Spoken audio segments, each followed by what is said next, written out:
నేరాన్ని నేరంగా చూడాలి. అలాగే రాజకీయంలో దాంట్లోకి దూర్చకూడదు. గతంలో తెలుగుదేశం పార్టీ రాజకీయాన్ని, నేరాన్ని కలిపి చూపెట్టింది అంటూ విమర్శించినటువంటి వైఎస్ఆర్ కాంగ్రెస్ పార్టీ ఇప్పుడు తానేం చేస్తోంది?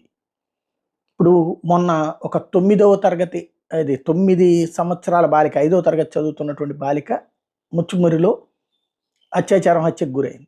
అందులో రాజకీయ కోణం ఏమైనా ఉందా? ఇద్దరు పిల్లలు కూడా ఆ ఊరోళ్ళే, ముగ్గురు పిల్లలు ఎవరైతే ఉన్నారో వాళ్ళు కూడా. అదే సందర్భంలో అందులో రాజకీయ ఉద్దేశాలతో ఏమైనా జరిగినాయా? లేదు.